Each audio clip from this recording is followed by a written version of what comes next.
Hello, everyone. I'm Brian Gross, longtime committee and staff member of TusCon.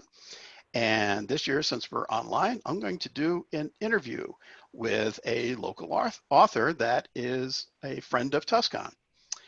This is going to be about Jennifer Roberson, and she is a novelist best known for her series, The Chronicles of the Chasuli, Sword Dancer series, and her new contemporary fantasy, Blood and Bone, and also too her historicals are well known: Lady of the Forest, Lady of Sherwood, and Lady of the Glen.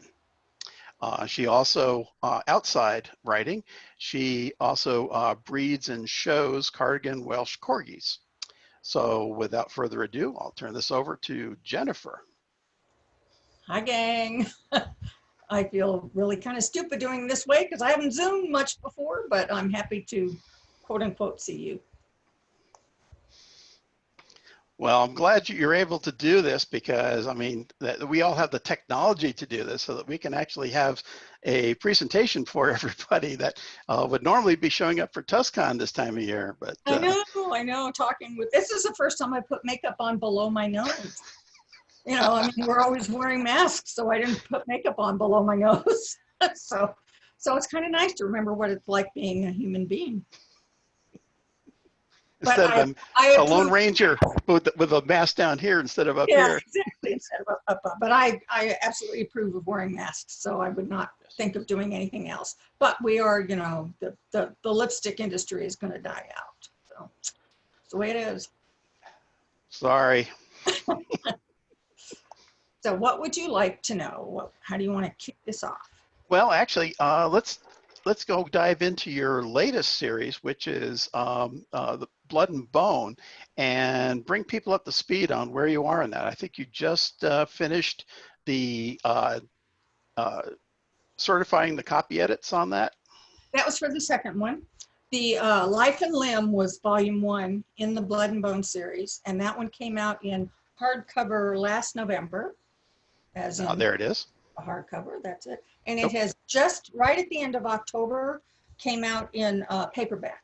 So for those who are interested in paperback as opposed to hardcover, it is now available. It's also available on Audible as a recorded novel, and it's on ebooks as well online. So it covers all the bases now, but that is the first one, Life and Limb.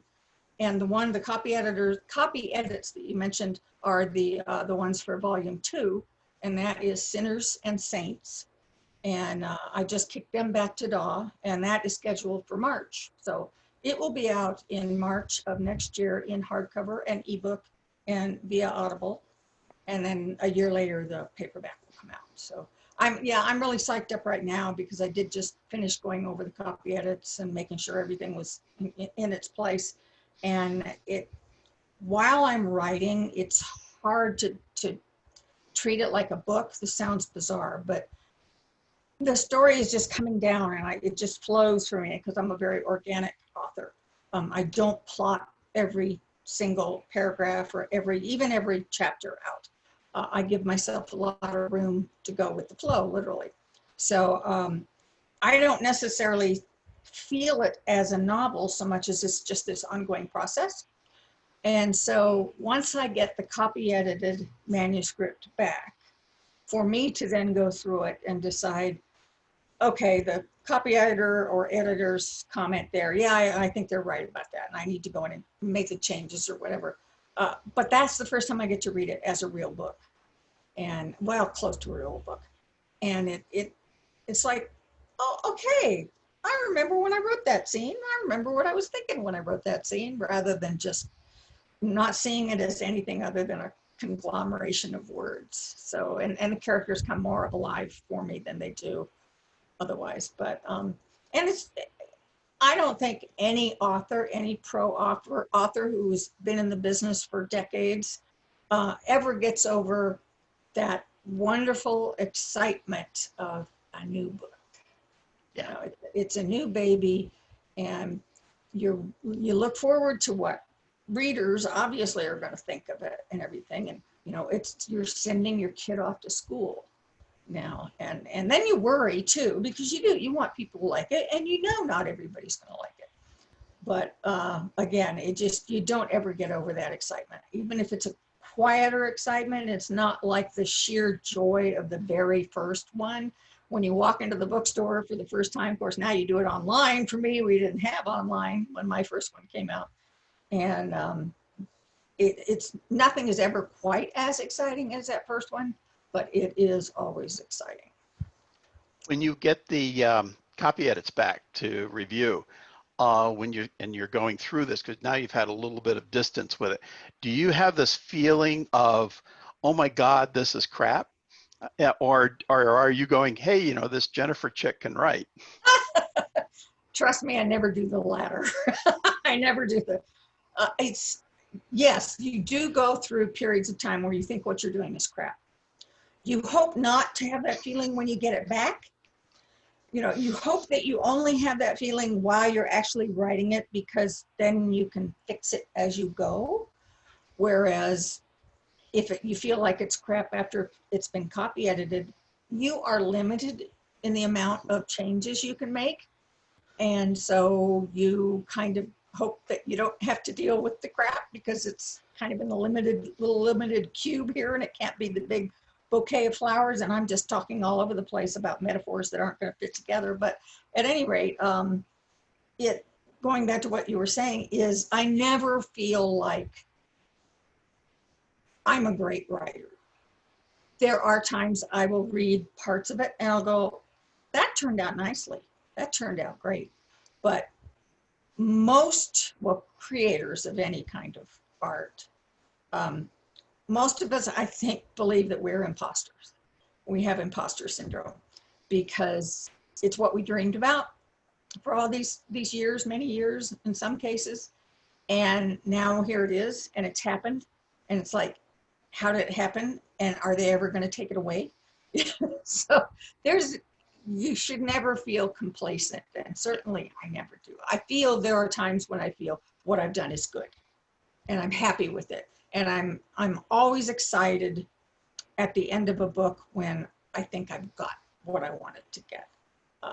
But I also have one of these weird brains where literally the minute I hit the send key to send the finalized manuscript off to my editor, I immediately start thinking of, I could have done that. Yeah, why didn't I do this? Oh man, I could have gone in and noodled this a little bit.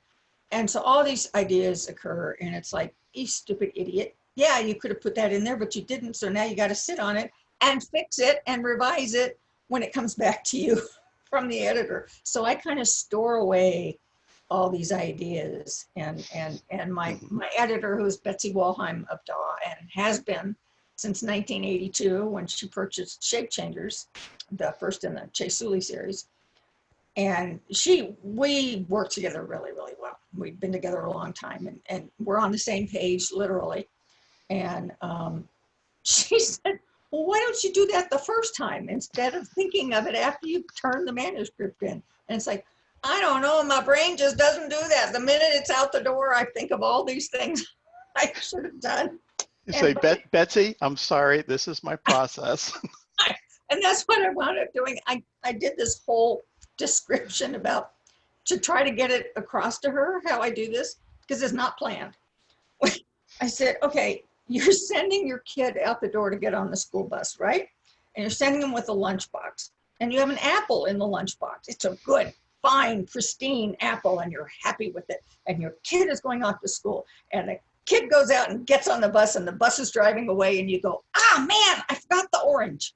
I could have given you an orange, a perfect orange, instead of that perfect apple, And it just, I don't know that it really got the idea across, but she did say, I will tell you if I think it needs an orange. So now I know. There you go. Know if I can have apples and oranges. She's got your back. She'll make sure. It's like, no, I think this one needs an orange. Yes. And then I go, okay, we'll set the apple aside and we'll bring out the orange. So, but I really enjoy Betsy, and I do have a really nice relationship, and we drive each other nuts sometimes. So I'm really excited about this book too, because it's a continuation of a contemporary, which I had not been doing before. And trying to mix the contemporary approach with the fantasy approach was not what I had worked in before. And so I was actually more worried about writing the Blood and Bone series than I was even when I undertook my big, long historicals, where I was trying to be as accurate, historically accurate as I possibly could be, and did tons of research. But I was less worried about those than I was about writing the Blood and Bone series, because historians can go look at what I've written and say, yes, you got it right, or no, you got it wrong here. And I have done that before. But readers of contemporaries are usually very, very experienced in certain things that you're trying to portray, which is, it's in the book, you guys, in the acknowledgments, that Brian Gross actually helped me with tech speak, because I am not good with tech speak or tech of any kind. So you know that there are readers who are out there who are specialists in specific things. And if I'm going to talk about these things in contemporary terms, I have to know them, because I want to do it right. I consulted gun experts to handle a lot of the gun language and things in the book, because it's a biker and a cowboy, Texas cowboy, rodeo cowboy, and an ex-con biker who are called upon by the forces of heaven to fight the return of Lucifer, which has been done many times. But I wanted to do my take on it. And again, I don't think you've seen a Texas rodeo cowboy involved in stories of, trying to rid the world of evil so that Lucifer can't return and that kind of thing. And so I needed to know stuff about bikes, because I know they exist. I don't know motorcycles very well. And I wanted to write about a guy laying one down. And I do have a background in rodeo. I have never ridden bulls or broncs, but I have known cowboys. And I have been to numerous rodeos and had horses and things like that, so that I have personal experience in that, and I know how to ask the questions, and I know what a lot of the things that are said and done.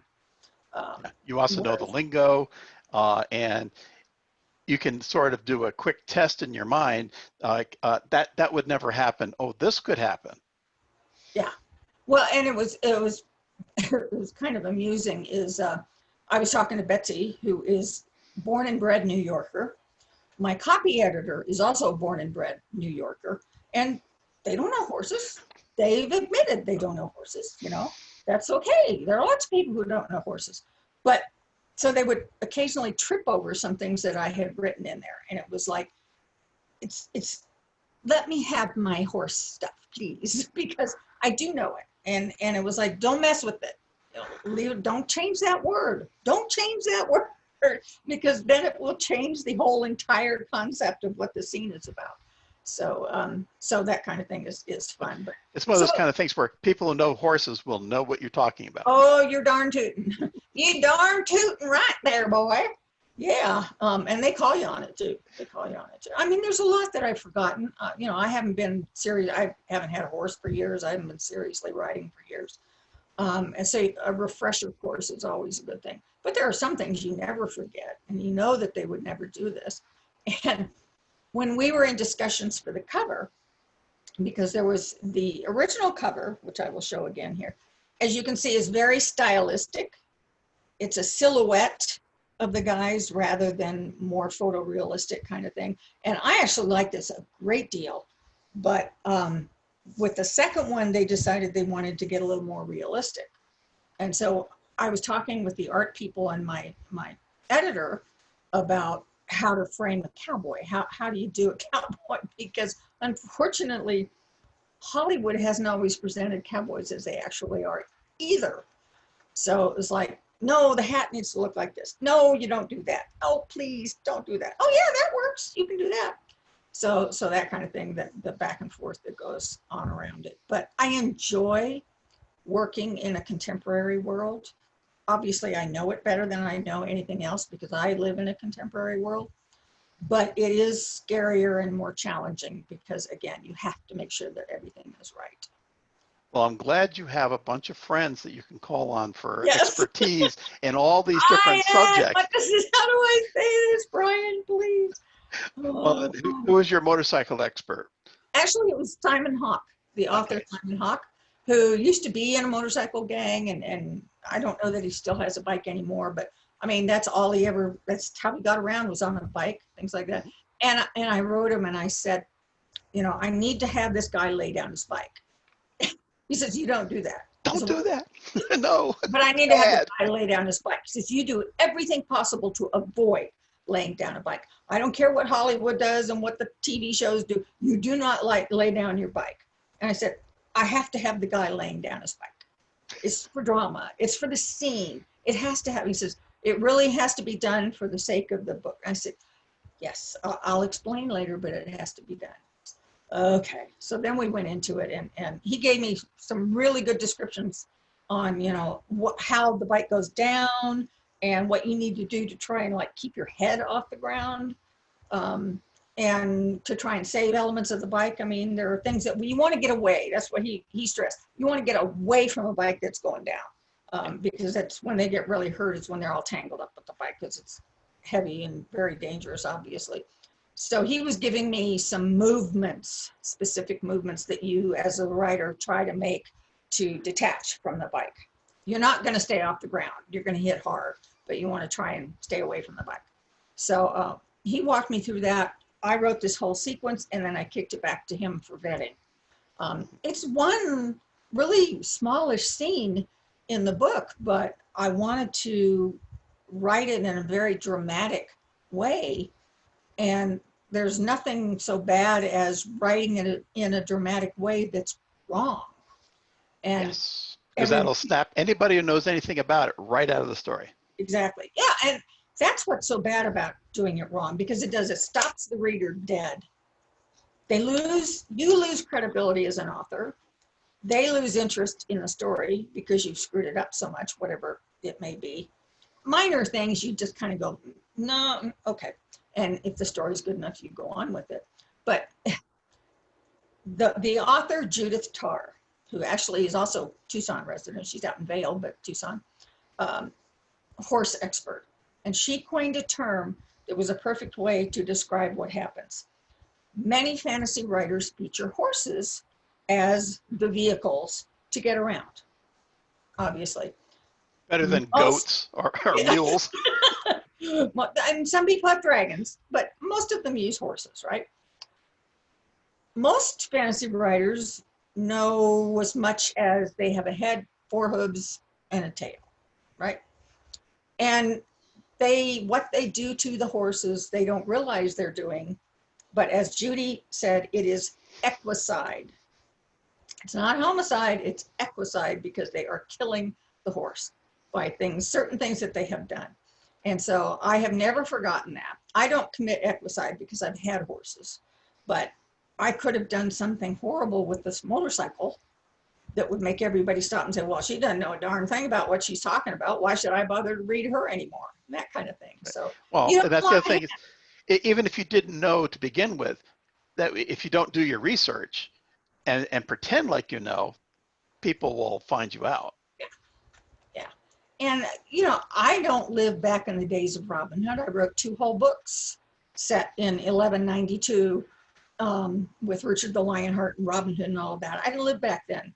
But there are historians and archaeologists and anthropologists and so on and so forth who have done all that research that I then read and was able to present the books as realistically as you can in a totally different era.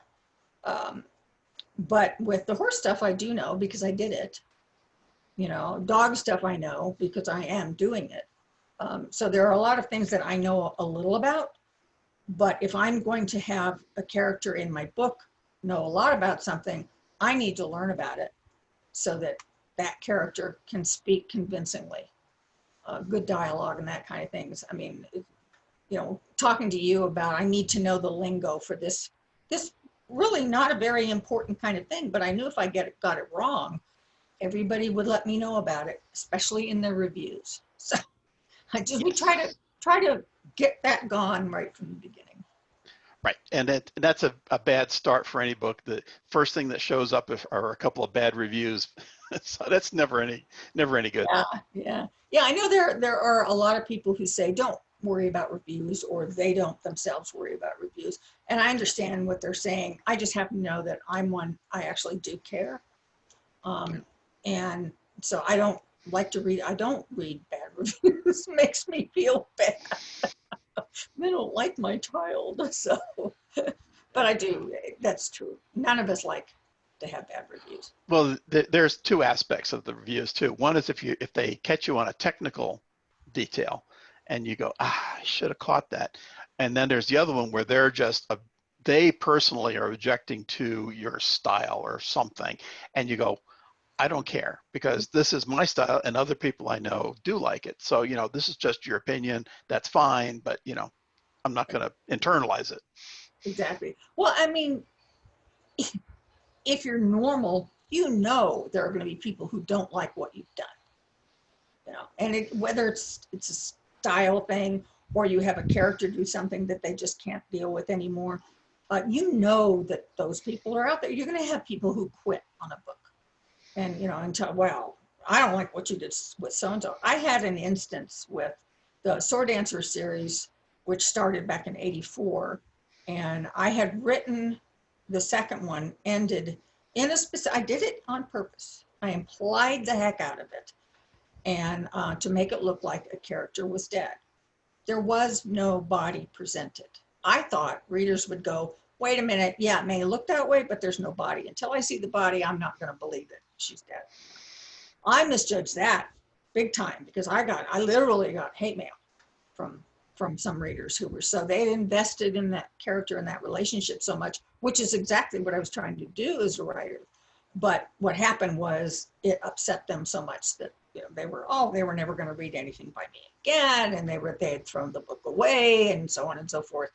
And one woman actually sent me an email saying that I had betrayed her trust as badly as when she was beaten as a child.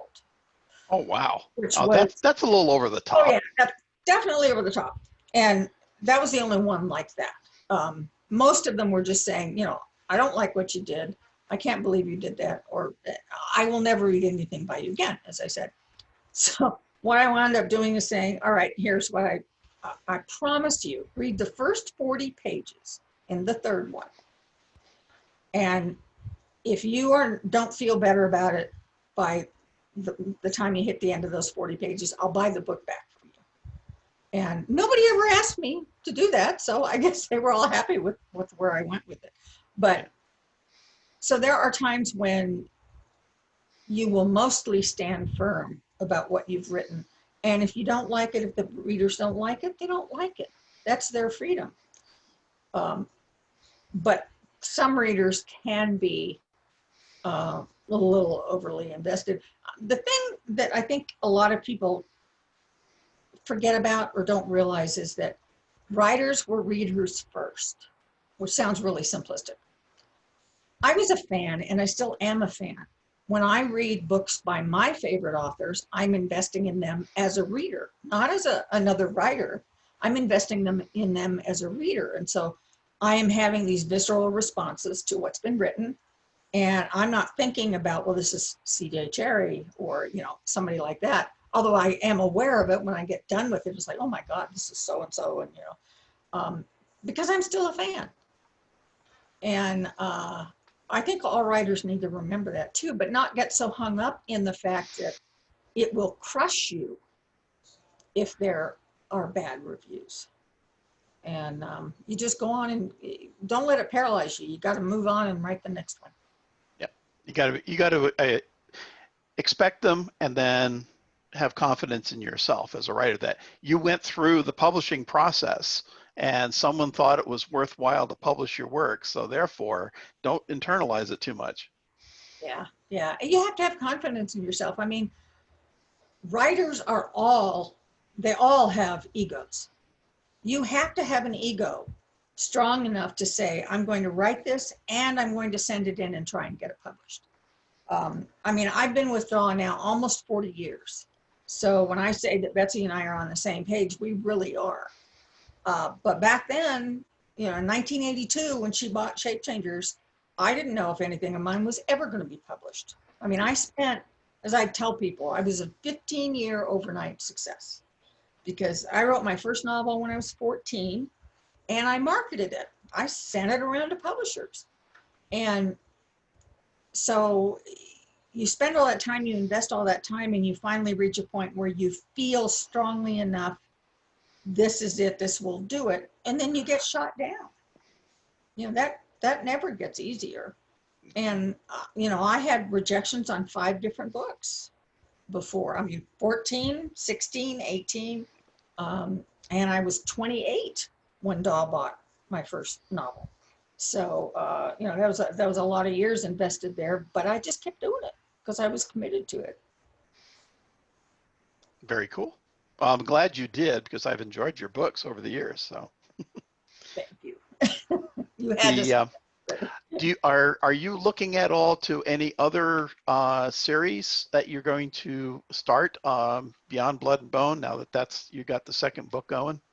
Well, I'm actually going backward in a way because I have the next book in the pipeline is going to be the 8th novel in the Sword Dancer series. Oh, all And, Sword Dancer fans will be happy to hear that. I hope so. Yeah, it's called Sword Bearer, and it is a typical Tiger and Dale book, and it's 2/3 of the way done. So I will return to that once I am batten down hatches again and getting busy. So I have decided that probably I will never quit writing about Tiger and Dale. I may take breaks from them now and again. When I finished the 6th one, I thought I was done. And I even put in my author's note that, you know, it had been a joy to write, but I was moving on. I was going to do a new series and so on and so forth. And then I had to write number 7. And then, you know, I got to do number 8. And so I just think I'm going to leave that door open, and I'll continue to write Tiger and Dale. And the way that Blood and Bone is, there are no specific number of books. I'll just write them as I see them. The arc of the story is basically ongoing. I don't know that they will actually resolve Armageddon, but I'll have a lot of books about trying to, at any rate. Or they'll keep delaying it and pushing it out. Yes, exactly. You know, wait, she wants another book. We got to push it off a little bit more. Push it off a little bit further. But and I don't know. I mean, I may come up with another series idea.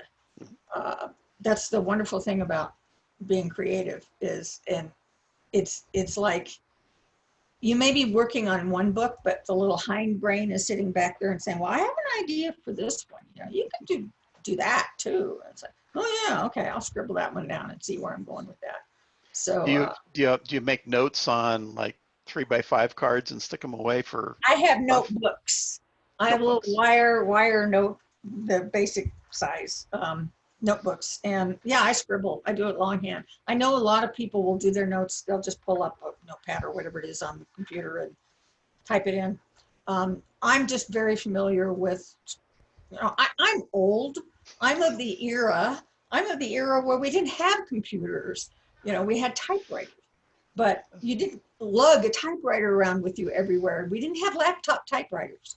So you had to scribble notes down, you know, oh God, that's a great idea, you know, whatever it is. We didn't have phones we could talk into, you know. This is so hard to envision that in my lifetime, how communication has changed. Of course, it screws up my life something horrible because I don't understand tech, but it is nonetheless wonderful. This is the old people. Get off my technology lawn, you know, get the hose out. Exactly right. Well, I have decided, because you've heard me complain about this before, I have in my house that I think actually accompanies me wherever I move to, what I call the Techmuda triangle. Not the Bermuda Triangle, the Techmuda Triangle, because I just don't get it. I am not math and science oriented, and to me, even though I understand that a computer is not math, it is, because that's what made it come to be, but you'll take my meaning there. I just have this block. I have a math block and I have a tech block. And I think tech is wonderful. The gadgets are incredible. I just can't make any of them work. So I take my notes with my pen and my wire rimmed, whatever it is, hinge notebook, and I just write it down longhand. But I also think that that literally is part of my process. I can't, when you're firing on all the creatives, whatever the word is there, cylinders, that's what I was looking for, cylinders. Yes, cars still have cylinders, don't they? At any rate, so when you're firing on all cylinders, you want to be able to get the idea down as fast as you can. And for me to have to stop and get something that I can type on and everything, it gets in the way. So I just like to scribble it down. And it's a well, involving the motor centers of the brain a little bit differently than typing may make it go through different aspects in your brain, and maybe you remember it differently. Yeah, I think that there really is a link to that. I know that a lot of times I'll be stuck on something, or if not actively stuck, just I haven't resolved it quite yet.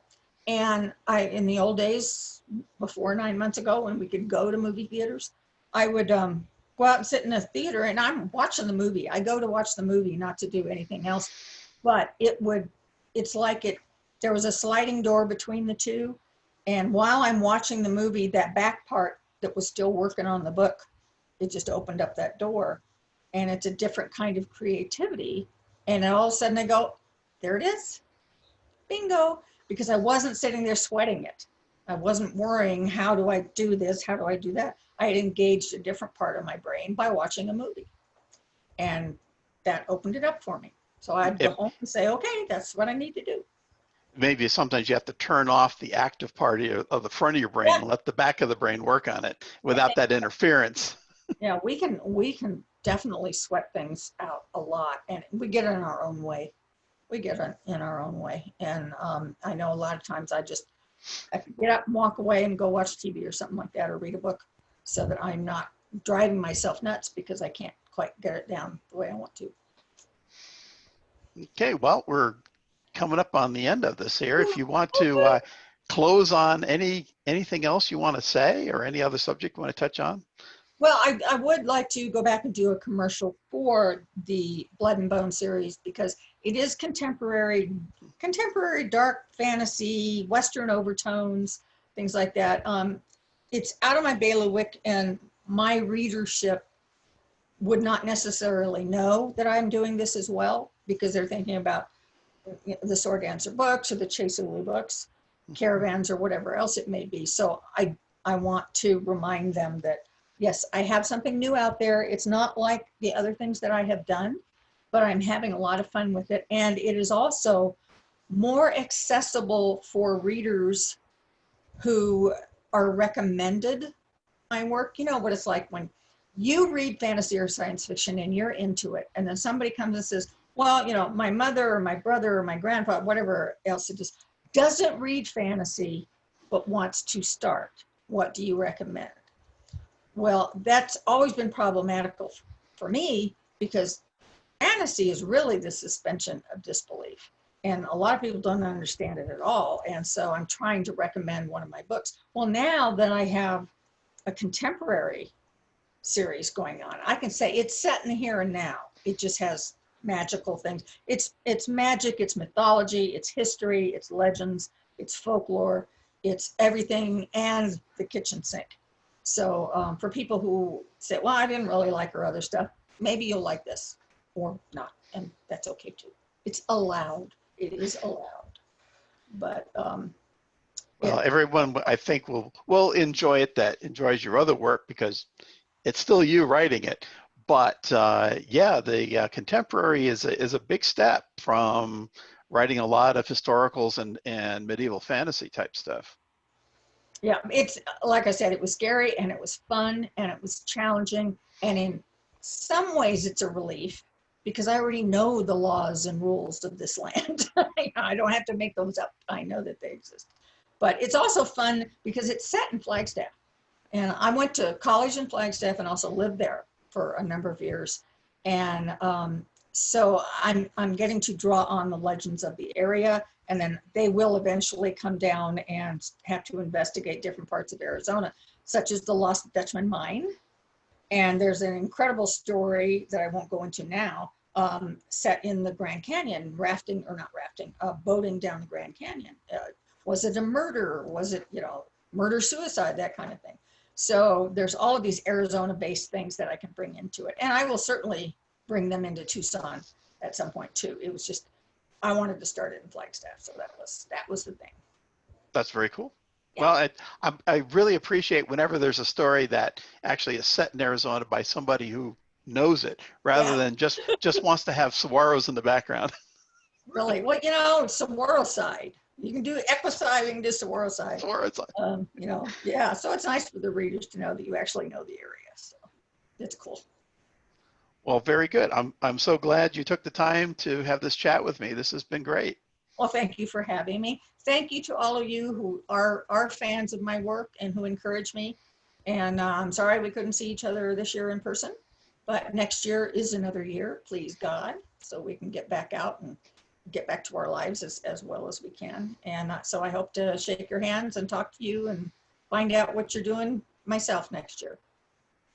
And we all hope that next year we'll see everybody face to face again. So good. Thank you, Brian. I appreciate it.